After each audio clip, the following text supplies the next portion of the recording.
नमस्कार विद्यार्थी मित्र हो आजच्या व्हिडिओमध्ये आपण बघणार आहोत स्वामी विवेकानंद यांच्या जयंतीनिमित्त एक अतिशय जबरदस्त भाषण।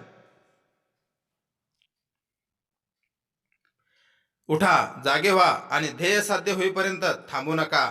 या तीन ओळींनी केवळ भारतालाच नाही तर संपूर्ण जगाला जाग करणारा, सिंहगर्जना करणारा महामानव म्हणजे स्वामी विवेकानंद।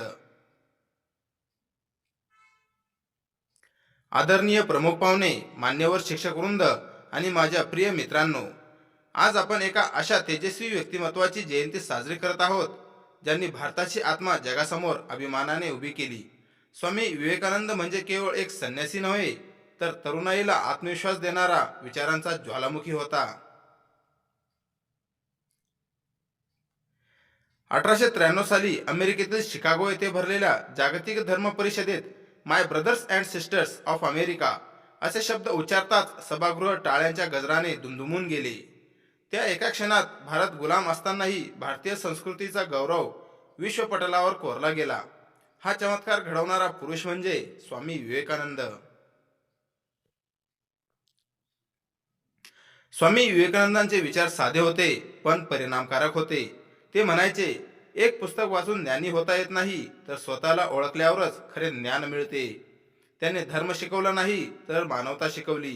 त्याने ईश्वर शोधायला सांगितले नाही, तर गरीब, दुःखी, शोषित माणसात ईश्वर पाहायला शिकवले। त्यांच्या तरुणांवर प्रचंड विश्वास होता।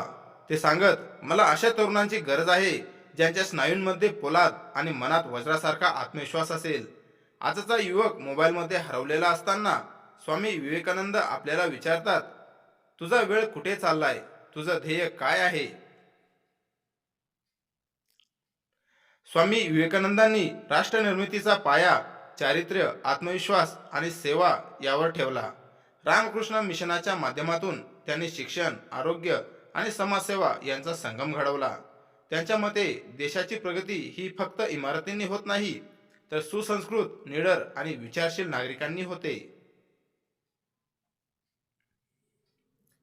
आजच्या स्पर्धात्मक युगात अपयश, नैराश्य आणि भीतीने तरुण खचत असताना स्वामी विवेकानंद आपल्याला सांगतात, अपयश म्हणजे शेवट नाही, तर यशाकडे नेणारी पहिली पायरी आहे।